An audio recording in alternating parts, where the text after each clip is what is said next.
So let's bring in Senator Chris Murphy of Connecticut. He joins us now from the nation's capital. Senator, thank you so much for being with us. What is the most important thing you found from your study of college athletics?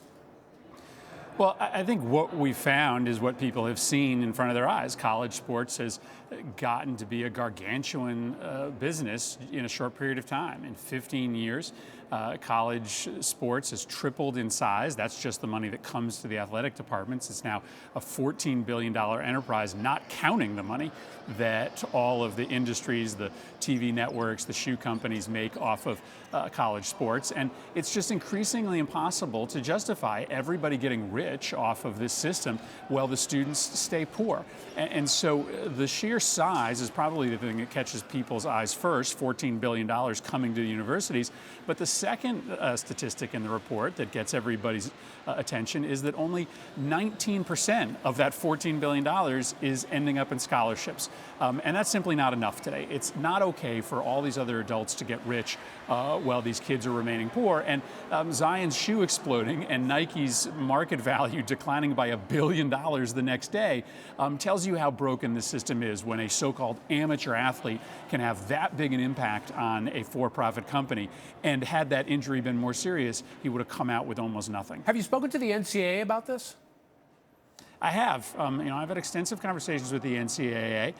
They are not willing right now to budge on their vision of, what a amateur college athlete is. But I think they're going to be forced to change their position. There's a growing sense of public outrage about how rich people are getting off of these kids. And there's also, cases going through the court system right now that I think very rightly claim that the NCAA is a monopoly and they are using their monopoly power to make lots of coaches rich, lots of athletic directors rich at the expense of the kids. And federal law doesn't allow you to do that. So it may be that the courts step in here too. What about Congress? You mentioned being forced to change. Would Congress have a role somewhere in there?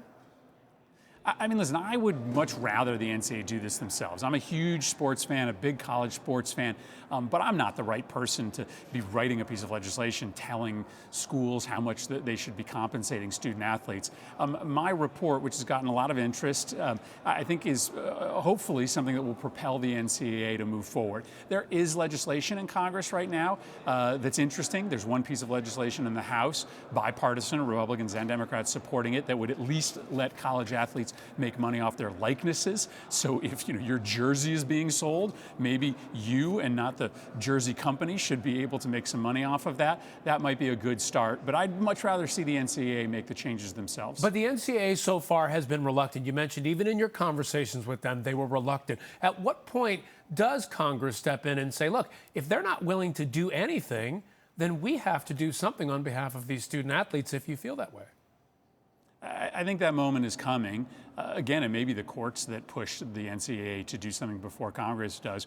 But when I released this report a few days ago, I got phone calls from conservative Republican senators who felt the same way. They frankly thought that the way that the NCAA currently sets up these rules is a restraint on the free market. Republicans, who are big believers in the free market, it doesn't make sense to them that these kids are generating all of this revenue and they're being told that they can't share in any of it. So there may be some real opportunity for Republicans and Democrats to work together. I'd love to give the NCAA, the rest of the year to try to start a process to come up with the solutions. But if they don't, then I think there are members of both parties ready to do something. Okay, so let's just talk about that point you made there. Give them the rest of the year. So come January, what kinds of things could be offered to get the NCAA to move if they still say, no, we are not paying players? Well, as I said, the probably easiest thing to pass is a piece of legislation that allows players like Zion Williamson to make money off of their likeness or their image being sold. That to me is an important step forward, but it's probably insufficient because the Auburn offensive lineman probably isn't going to have a lot of his jerseys sold, but he makes lots of money for Auburn and for the SEC and all of the shoe and apparel companies that sell Auburn gear. So I'd love to see him get compensated as well.